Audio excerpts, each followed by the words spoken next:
नमस्कार मैम। नमस्कार। हरिभूमि टीवी में आपका स्वागत है। Thank you.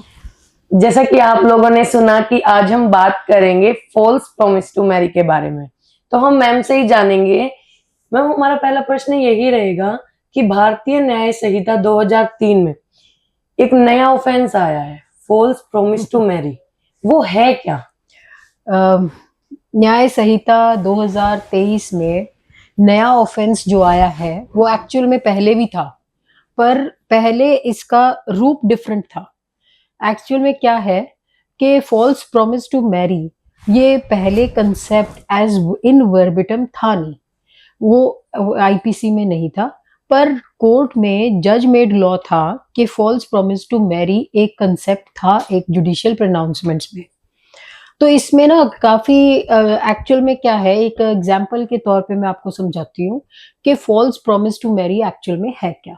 जैसे एक लड़का और एक लड़की, अब उसके ना हम सब्जेक्टिव भी होंगे, उसके केस के बैकग्राउंड के ऊपर भी जाएंगे, उसकी एज क्या है, उसका बैकग्राउंड सोशल बैकग्राउंड क्या है, वो कितनी पढ़ी लिखी है, वो लड़का कितना पढ़ा लिखा है, इन सब चीजों के ऊपर मैटर करता है।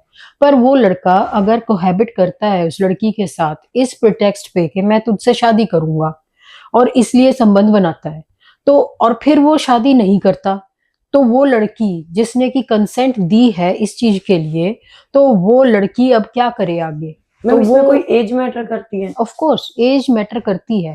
पहले ना हम इसको समझने के लिए कि एज कैसे मैटर करती है, आप आईपीसी में 375 सेक्शन है रेप का, तो उसमें रेप के अंदर जो 376 है उसमें सजा दे रखी है, और 375 में उसमें ऑफेंस की बता रखा है कि व्हाट इज रेप।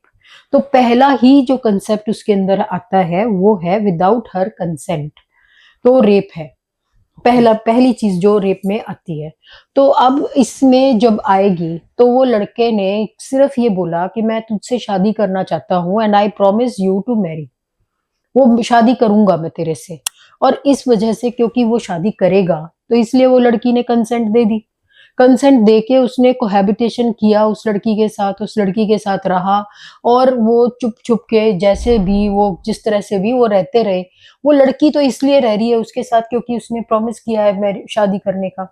अब वो शादी करता नहीं है, तो करता नहीं है, पर उसने जो ये काम हुआ इसमें रेप की परिभाषा में भी नहीं आया ये, पर फिर भी रेप का केस दर्ज मतलब कराती है एक लड़कियां। जगह तो म्यूचुअल कंसेंट हो गया, लेकिन वो क्यों हुआ?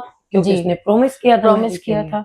तो उसके अंदर फिर कोर्ट ने देखा कि ये जो वर्ड है कंसेंट, ये एक्चुअल में होता क्या है, वो होगा क्या, कंसेंट ही एक्चुअल में क्या है, कोई भी व्यक्ति कंसेंट कैसे दे सकता है फॉल्स प्रॉमिस टू मैरी के अंदर।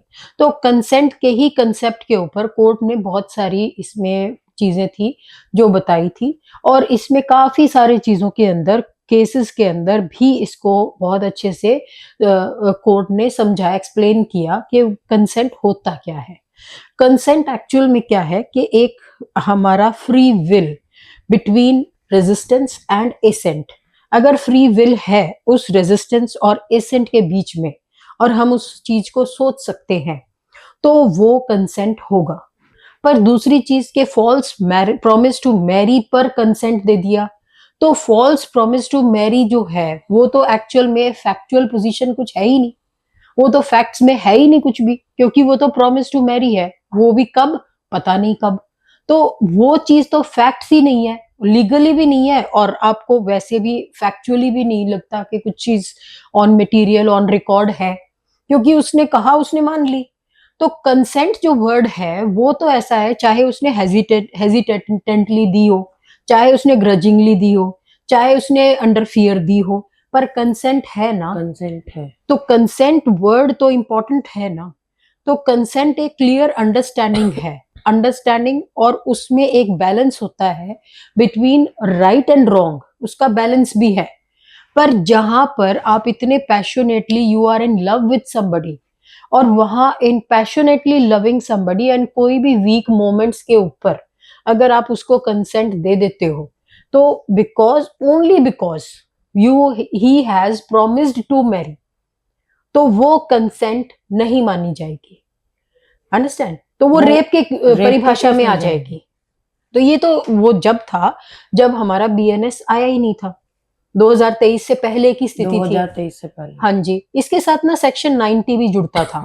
उसमें था कि कंसेंट जो कि फियर या मिसकंसेप्शन से कोई कंसेंट ली गई हो, पर यहाँ पे कोई फियर अगर है और फिर उसने कंसेंट दी है तो वो रेप की परिभाषा में भी आता है कि with her consent only because to make her, उसका जो करीबी है उसको फियर ऑफ डेथ में या फियर ऑफ डेंजर, कोई भी डेंजर के अंदर डालने का फियर होगा और तब वो कंसेंट दे दे, और जब वो कोहैबिट करती है तो दैट बिकम्स वो रेप है, बेशक से उसकी कंसेंट हो।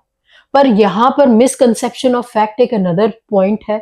मिसकंसेप्शन ऑफ फैक्ट के अंदर फॉर एग्जाम्पल ए और बी जो व्यक्ति हैं, ए जो है बीइंग अ मेल और बी फीमेल है, मेल ने उसको ऐसा महसूस कराया और उसको ऐसा लगाया सराउंडिंग्स में और उसको इस तरह की समझो, इस तरह का दिखाया कि वो ऑलरेडी शादीशुदा है और वो शादीशुदा है, मतलब उसके लिए एक ऐसा एनवायरनमेंट क्रिएट बिल्कुल किया गया कि क्रिएट भाई कर दिया, उसने उसके मतलब मान लिया, माइंड मान से लिया खेला, उसने, हाँ। मान लड़की ने लिया मान लिया कि कि वो भाई हमारी शादीशुदा है, शादी हो चुकी है शादी, और फिर वो कोहैबिट करती है, तो दैट इज मिसकंसेप्शन। पर false promise to marry misconception है ही नहीं। मिसकंसेप्शन तो जब होता जब कुछ एक्चुअल में इन बुक्स में या प्रूफ में कोई चीज होती, वो तो है ही नहीं कुछ भी, वो तो एक सिर्फ एक कहा है उसने कि I will marry you, but I when will I marry you, ये कुछ नहीं क्योंकि लिखा उसके हुआ, लिए कौन सा सर्टिफिकेट है, क्या सबूत है, कुछ भी क्या नहीं, कुछ लिखा भी है? नहीं लिखा हुआ। तो ये फॉल्स प्रॉमिस टू मैरी के ऊपर कंसेंट, कोई कंसेंट उस तरह से नहीं होती है, क्योंकि ये तो हम बाद में सोचेंगे कि ये फॉल्स प्रॉमिस जो था ये इसने ब्रीच किया है या ये फॉल्स था। अब इसमें ब्रीच और फॉल्स होना, इन दोनों में भी फर्क है। अब फॉल्स का मतलब होता है कि उसकी इंटेंशन कभी भी नहीं थी शादी करने की, पर वो सिर्फ उसके साथ कोहैबिट करने के लिए वो इसने इसने झूठे वाले यूज किया है वर्ड को, वर्ड को यूज किया, प्रॉमिस टू मैरी उसको यूज करता है। दूसरी चीज क्या है कि अगर उसका ब्रीच, क्या मतलब कि अगर उसने बहुत कोशिशें करी पर किसी वजह से शादी नहीं हुई, तो वो breach of promise to marry है। उसमें क्या होता है कि where the both the parties, दोनों को ये पता है कि ये इसने काफी कोशिश करी थी और इसकी इंटेंशंस बिल्कुल क्लियर थी और ये शादी एक्चुअल में करना चाहता था मेरे से, लेकिन वो सिचुएशन की वजह ऐसी से नहीं हो पाई। बेशक से कास्ट डिफरेंस हो, बेशक से उसके सोशल स्टेटस का डिफरेंस हो, बेशक किसी तरह का भी कोई भी क्या मैम हम इसमें डिफरेंस हो ब्रेकिंग सकता है। अप जो होता है क्या वो भी क्राइम में आएगा? नहीं, breaking up of marriage is no no not a crime, वो क्राइम नहीं है, क्योंकि ब्रेकिंग अप जो होता है, ब्रेकिंग अप, मैरिज की ब्रेकिंग अप तो डिवोर्स ही है, हाँ जी। पर ब्रेकिंग अप वैसे because you are having a affair with somebody और फिर दोनों की नहीं बन रही है, तो जब आप दोनों की नहीं बनती है तो यू ट्राई कि भाई हम नहीं, we should make our paths apart, हम छोड़ देते हैं एक दूसरे को, हम ऐसे नहीं रहेंगे, तो वो भी कंसेंशुअल होती है, क्योंकि हम दोनों ने आपस में बैठ के फैसला किया कि हम दोनों इकट्ठे नहीं रह सकते, इसलिए हम अलग अलग कर जो देते होता है हैं, कि भाई हम अलग बिल्कुल अलग हो जाते हैं। अलग अलग हो जाते हैं, तो breaking up is not a crime.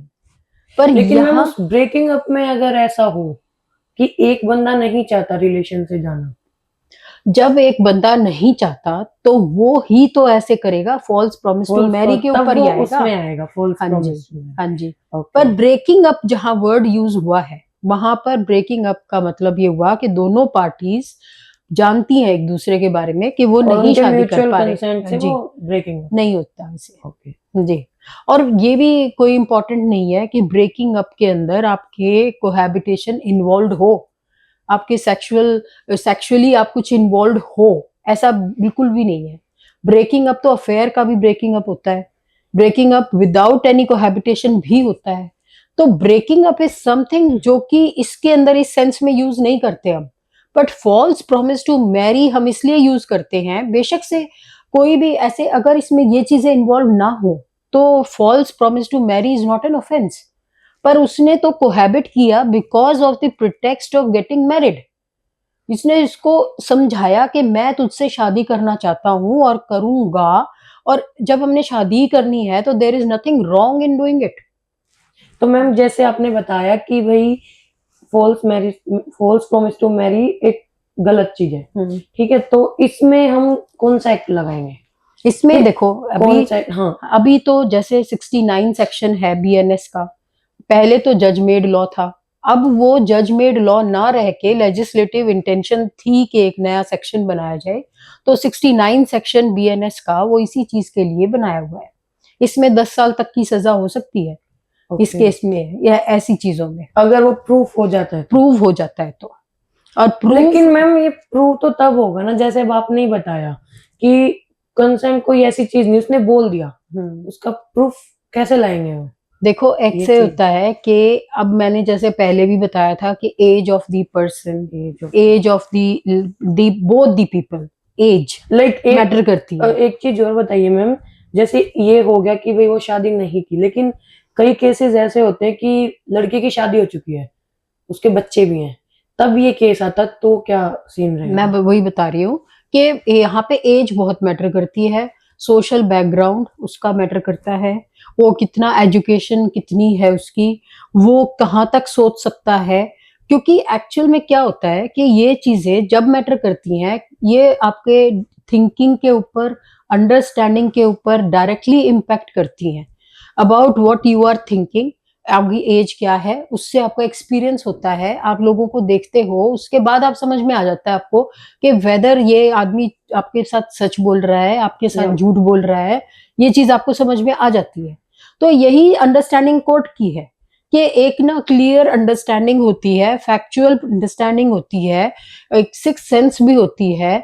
पर जब अगर कोई लड़की 18-19 साल की है तो वो और एक पैशनेटली किसी से प्यार कर रही है और वो व्यक्ति 30 की एज का है, तो वहां वो प्रॉमिस टू मैरी करता है, तो उसको वो ये गलत है। पता है कि वो he can make her think कि हाँ वो सच में शादी करेगा, because she is dying to be in love with that person. ये इन्फैचुएशन भी होती है, ये बीइंग इन लव भी होता है।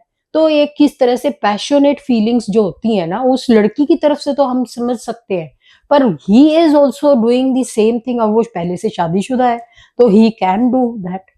तो इसमें फॉल्स प्रॉमिस टू मैरी तो इंटेंशन ही नहीं थी उससे उसकी शादी करने की, because he was already married. तो उसकी इंटेंशन तो इंसेप्शन से ही नहीं है, शुरू से ही नहीं है। तो लेकिन गलत उस लड़की के साथ, लड़की के साथ गलत हुआ, तभी तो फॉल्स प्रॉमिस टू मैरी के अंदर वो आएगा, अंडरस्टैंड, वो आ जाएगा अपने आप। और ये चीजें प्रूव करने के लिए सर्कमस्टेंसेस, जैसे एक केस था, स्कूल टीचर था and he was in love with that एक लड़की के साथ, उसकी क्लास में लड़की थी एक, उससे वो बड़ा उसके इम्प्रेस्ड था, तो he used to visit her place also. और जब जिस दिन अगर वो नहीं आई तो उसके घर जाता था पूछने। दे वर फीलिंग वेरी, उसके पेरेंट्स बड़े खुश होते थे कि भाई टीचर आता है पूछने के लिए घर पे कि भाई मेरे बच्चे आए क्यों नहीं स्कूल में। यानी ही सो गुड टीचर कि वो घर भी आ जाता है पूछने के लिए। में अच्छी है वो, घर वाले सोचे थे कि हमारी बहुत लड़की पढ़ने में बहुत अच्छी है, पर उसके तो अदर कोई और ही उसके दिमाग में चल रहा था। तो उसने क्या किया, उसने उस लड़की को ना बड़ी इस तरह से समझाया बुझाया, और एक दिन उसने रात को नॉक किया उसका खिड़की नॉक की। जब खिड़की नॉक की तो उसने खोला तो उसने कहा यू कम आउटसाइड। वो बाहर आई तो उसने बताया कि भाई मैं ना तुझसे शादी करना चाहता हूँ, और हम मैं सच में तुझसे शादी करना चाहता हूँ, और मैं परेशान हूँ कि मैं तुझसे शादी कैसे करूँ, मैं पेरेंट्स से कैसे बात करूंगा तेरे। तो उसको ना शी गॉट कैरिड अवे। और वो चीज जो थी उस टाइम के ऊपर, बिकॉज शी नेवर थॉट कि somebody will tell her of these things of this kind. उसने कभी सोचा भी नहीं था, जिंदगी में भी नहीं सोचा होगा, बिकॉज शी इज ओनली 18 और 19 ईयर्स ओल्ड। और उसने वो सब काम उन्होंने कोहैबिट किया। और प्रॉब्लम क्या थी कि कोहैबिट करने के बाद every day he used to visit her place at night. तो वो चुपके चुपके अपने पेरेंट्स को बगैर बताए वो आती थी और वो सब कोहैबिटेशन करते थे। तो उसके बावजूद भी वन डे शी कंसीव होने के बाद भी उसने पेरेंट्स को नहीं बताई, because she had in her mind, ये तो पता था कि गलत है, पर ये नहीं था कि वो प्रॉमिस वो शादी नहीं करेगा। उसे ये नहीं था विश्वास कि वो करेगा शादी। पर जब उसने बताया और उसको 4th मंथ हो चुका था, तो उसने वो आना ही स्कूल में आना बंद कर दिया टीचर ने, और वो छोड़ गया स्कूल को, और छोड़ गया स्कूल, और उसकी बदली हो गई, और उसने अपनी बदली खुद करवाई, और उसने बदली करवा ली और वो चला गया।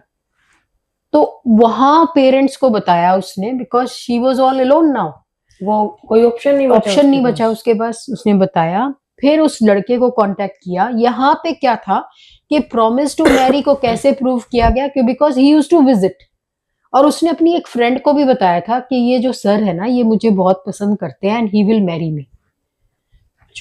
उसने विक्टिम अपने ने बताया था अपनी जी फ्रेंड को। ओके जी, इसमें ना विक्टिम की बजाय हम इसको ना प्रोसिक्यूट्रिक्स कहते हैं यहाँ पे। ओके प्रोसिक्यूट्रिक्स ने बताया था, because she is a victim and prosecutor also, prosecutrix बोलते हैं इसको। लेडी ही विक्टिम होगी इसके अंदर, ये ऐसे केसेस में। मैम क्या ऐसा भी होता है कि लड़के भी विक्टिम होते हैं? नहीं, हो सकता है ऐसा? देखो होने को तो पता नहीं क्या हो सकता है, पर इन लॉ हम मतलब मानते इस नहीं लॉ है में इसमें। नहीं होगा? नहीं, ओके प्रॉमिस टू मैरी लड़के ही करते हैं, ही है। और लड़कियां जो हैं वो उनकी बातें मान लेती हैं, कंसेंट दे देती हैं। नहीं मैम, अगर इन केस ऐसा हो जाए कि लड़की मना कर दे शादी के लिए, तो लड़का ऐसा कुछ नहीं कर सकता? नहीं, लड़के की तरफ से क्या हो सकता है, वो क्या करेगा? वो कुछ भी नहीं वो कर कानून सकता, की क्या हेल्प ले सकता है? वो कानून की कोई हेल्प नहीं ले सकता, अच्छा, बिकॉज यहाँ पे हम ऐसे ना, एक्चुअल में क्या है, मैंने पहले भी बताया था हम्म, कि हम ना लेडीज के लिए, गर्ल्स के लिए कानून हम बनाते हैं। कानून ज्यादा बनाते हैं, बिकॉज पेट्रियार्कल सोसाइटी है। तो यहाँ पे नॉर्मली क्या है कि अपर हैंड ही होता है मेल्स का, तो ये प्रॉब्लम है हमारे समाज में, तो डोमिनेंस है। Ma'am as a professor in law department में आपसे ये पूछना चाहूंगी कि जो ये अभी नया लॉ है, इसका कुछ फायदा होगा? ऑफ कोर्स, ये तो पहले भी हो रहा था फायदा, तो पहले अभी पर जैसे क्योंकि ये बिल्कुल क्लियर हो गया, क्लियर हो चुका है हाँ, कि भी ये लागू हो गया ये वाला एक्ट, तो हाँ। इससे क्या कुछ बदलाव आएंगे? बदलाव तो देखो ऐसा है, हर चीज जो आती है उसमें डिफरेंस, लॉ बनने के बाद भी कुछ अलग से कुछ होगा, ऐसा कुछ नहीं है। पहले भी ये चीज थी, और जुडिशियल प्रोनाउंसमेंट में जो सुप्रीम कोर्ट बोल देता है वो एक्चुअल में लॉ है, लॉ ऑफ द लैंड है। तो ये अगर लिख दिया अब लेजिस्लेचर ने, तो वही चीज को एंडोर्स कर दिया जो ऑलरेडी प्रेजेंट थी। ये चीज ऑलरेडी वो थी, लिखित में है। वो लिखित में है। पर अब क्या है कि जैसे हम अपने आप को देखते हैं, mutual understanding between the girl, between the boys, और अब इसके अंदर बहुत ही एक बहुत ही अपनी निजी उसके सवाल होते हैं कि हम ना किसी भी व्यक्ति के एक्चुअल में what is thinking, what kind of intentions he had, अगर उसने शादी के लिए हाँ किया या ना किया, how did he propose to marry, and how did he propose to give promise to marry to that girl, और इस एक्सटेंट तक कितना क्या प्रॉमिस था कि वो कुछ और सोच ही नहीं पाई। वो ये नहीं सोच पाई कि हो सकता है प्रॉमिस ना ठीक, ये झूठ बोल रहा हो, वो ये भी नहीं सोचा।